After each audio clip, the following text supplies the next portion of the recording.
Hello, this is our Voice Stories channel. She shouted. I don't need your permission for anything. And I calmly replied, good, because you don't have it anymore. Then I packed my things and left while she was gone. When she came home, the closets were empty, and a note was waiting on the counter. I'm 32, sitting alone in my new apartment at 2 in the morning, still trying to process what happened 3 weeks ago.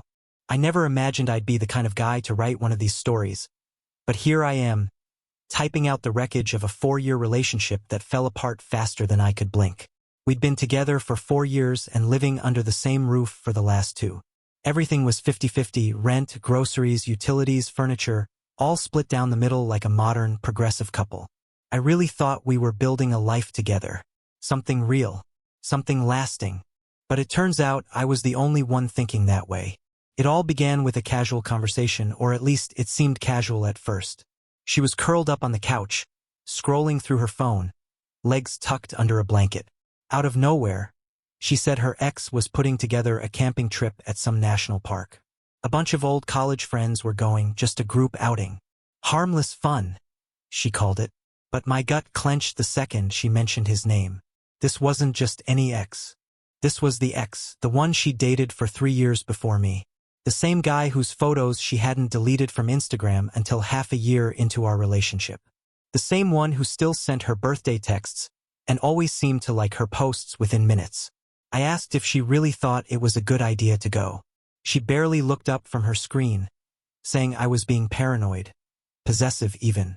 She told me it was just a friendly weekend and that she wasn't going to let me control who she spent time with. I tried to explain it wasn't about control. It was about boundaries, respect, about how it felt knowing she'd be spending a weekend in the woods with someone she used to share a bed with. I asked her how she'd feel if I went on a similar trip with my ex. That's when she got defensive instantly. She stood up, still clutching her phone, pacing across the living room like a storm brewing. She said I was acting insecure, that she'd never given me a reason not to trust her, and that this kind of behavior was exactly what ruined relationships. I stayed calm. I told her I did trust her, but trust didn't mean I had to be comfortable with everything. I said maybe we could compromise, perhaps I could come along, or she could plan another weekend without her ex involved. She laughed, but it wasn't a playful laugh. It was sharp, bitter, and full of disbelief, cut straight through me. She said I was being ridiculous and that she was going whether I liked it or not. I don't need your permission for anything, she snapped. And that was it. The way she said it, dismissive, final, dripping with contempt. Something inside me just shifted. It wasn't rage. It was clarity. Like I'd been staring at a puzzle for years and suddenly every piece fell into place. I looked at her standing there, arms folded, that stubborn set of her jaw I used to find cute. And it hit me this wasn't about a camping trip. It was about respect, partnership, and whether we were actually building a future together or just coexisting under one roof. I told her she was absolutely right. She didn't need my permission. And then I said the words that changed everything. Good, because you don't have it anymore. She stared at me for a long moment, waiting for me to backtrack, to soften, to apologize. When I didn't, she frowned and asked what I meant. I told her plainly, if she wanted to make unilateral decisions about our relationship, she could make them as a single person. She called me dramatic, accused me of throwing a tantrum just because I wasn't getting my way, said I'd come to my senses by morning. But the truth was, I was already thinking clearer than I had in months. That night, I lay awake staring at the ceiling while she pretended to sleep beside me. I could tell she was awake too. Her breathing was too shallow, too deliberate. My mind ran through every small moment I'd brushed aside. The sudden late nights at work, the guarded way she handled her phone, how she'd stopped talking about the future. The camping trip wasn't the cause. It was the final symptom. The next morning, she acted like nothing had happened. Made coffee, smiled, talked about her plans for the day, even kissed me goodbye before work, like the ground beneath us hadn't cracked wide open. I called in sick, spent the entire day crunching numbers, browsing apartment listings, figuring out what I could afford. By the time she came home that evening, I'd already placed a deposit on a small one-bedroom across town. It wasn't much, but it was mine. I didn't tell her. Not yet. The week before her trip passed in a blur of surreal calm. She was cheerful, even excited, buying gear, making lists, showing me photos of the campsite as if she needed to prove how innocent it all was. I played along, helped her pack her sleeping bag, joked about bears, smiled at the right times, while quietly transferring my half of our savings into a new account. The night before she left, we had dinner. Takeout Thai on the couch, a show playing that neither of us really watched.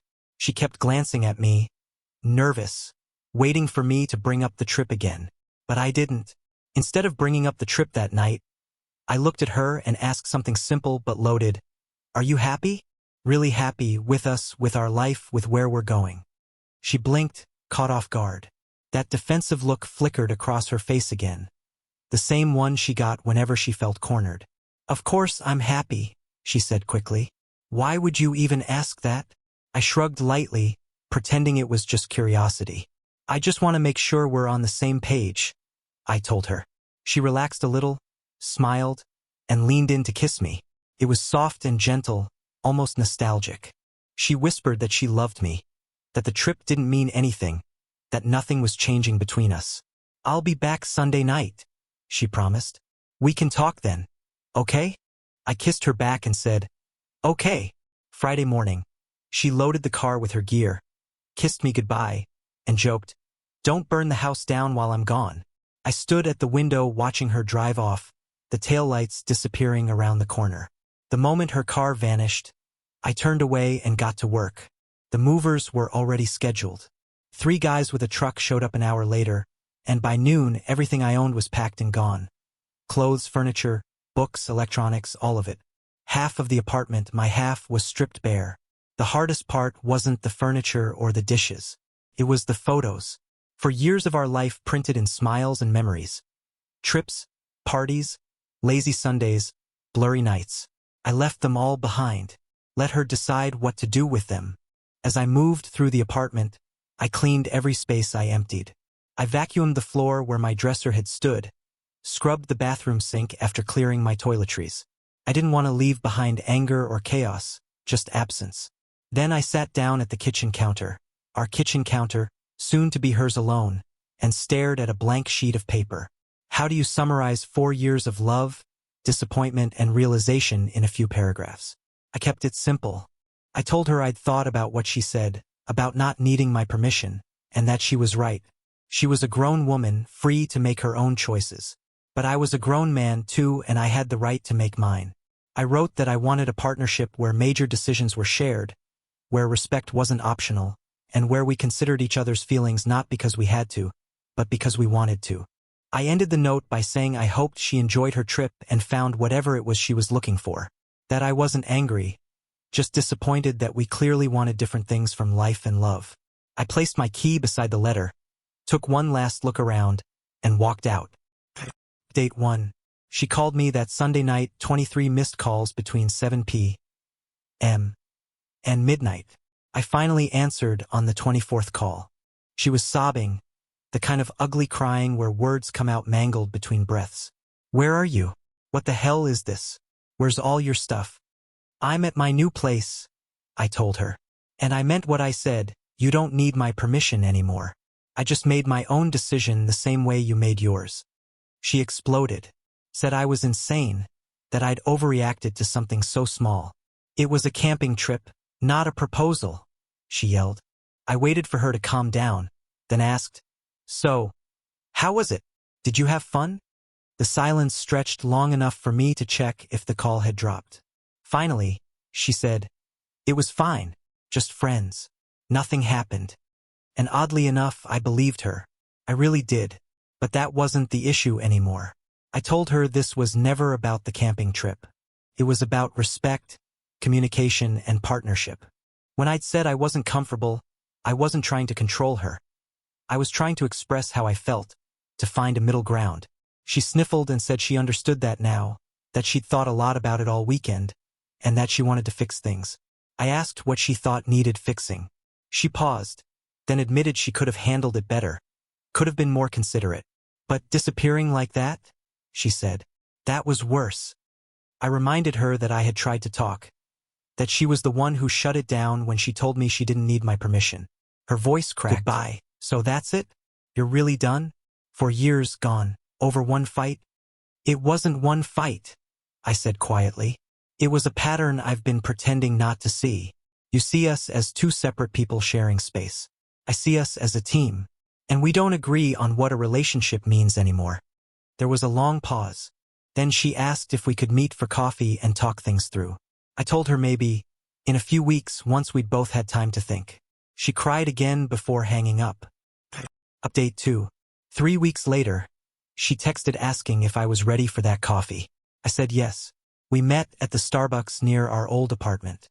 She looked exhausted, dark circles, nervous eyes. Her hair was shorter, like it always got when she was stressed. When she saw me, she smiled faintly, the kind of smile you give someone you used to love but don't know how to face anymore. She apologized, genuinely this time. Not the half-hearted kind that's just meant to stop an argument, but a real, heavy apology. She admitted she'd been selfish and dismissive, that she'd taken me for granted, and that she hadn't realized how much damage her attitude had done to us. I thanked her sincerely for saying that, told her I appreciated the apology more than she probably realized. She nodded, eyes glistening, and then asked the question I'd been silently dreading. Does this mean you'd consider moving back? Maybe we could try again? I'd already rehearsed my answer 100 times in my head, and I knew she wouldn't like it. I told her that her apology did mean a lot, but that the past 3 weeks had opened my eyes to something important. I said that, for the first time in a long time, I felt happy living alone.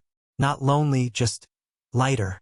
I'd started realizing that somewhere along the way, I'd stopped being myself and had become whoever she needed me to be just to keep the peace. Her tears spilled over again. She asked if there was anything at all, she could do to fix it. I reached across the table, took her hand gently, and told her she hadn't broken anything. We just grew in different directions, I said. We want different things, and that's okay. It doesn't make either of us the villain. She looked down at her coffee, stirring it even though she hadn't added sugar or cream. Would this have happened anyway? She asked quietly. Even without the trip? I thought for a while before answering. Yeah, I said honestly. It probably would have. The trip just forced a conversation we should have had months ago. Then she asked about the trip itself, if her ex had tried anything, if something had happened that made her think about our relationship differently. She sighed and shook her head. No, she said. Nothing like that happened. But being there, seeing how he treated his new girlfriend, how kind he was, how he actually listened, it made me realize what I'd been doing to us. That stung in a strange way. Not jealousy, just a quiet sadness. It hurt that she had to see someone else behave kindly to understand what partnership was supposed to feel like. I told her I was glad she'd figured it out, that maybe it would help her be better in the next relationship. She asked if we could ever be friends someday. I told her maybe, just not now. We both need to move forward, I said. Completely. Only then can we look back without it hurting. When we stood to leave, she hugged me in the parking lot. It wasn't one of those stiff, obligatory hugs. It was real. She whispered, I'm sorry for wasting 4 years of your life. I told her she hadn't wasted anything, that I'd learned more about myself, about what I wanted and needed in a partner, than I ever had before. I'm grateful for that, I said, even if it didn't last. I watched her drive away and, for the first time since it all started, felt peaceful. Final update. 6 months have passed. I'm still in the same apartment, but it feels like home now. I've got plants, framed pictures, and furniture that's actually comfortable instead of just practical. Through mutual friends, I heard she's dating someone new, a guy from work. They seem happy, and I genuinely hope they are. I hope she's learned from what happened. I hope she's found someone who brings out the best in her, not someone she feels she has to fight for independence from. As for me, I haven't started dating again. I'm still working on me, figuring out who I am when I'm not constantly managing someone else's emotions or tiptoeing around to avoid conflict. Turns out, I'm actually pretty funny when I'm not worried about saying the wrong thing. I'm more confident now, more social, more willing to take risks. The truth is, the camping trip was never really about the trip. It was about respect, communication, and whether two people could truly build something together, or if they were just sharing space. She was right about one thing. She didn't need my permission. But I didn't need to stay in a relationship where my feelings didn't matter, where asking for respect was labeled as control, and where compromise always meant me giving up what I needed so she could have what she wanted.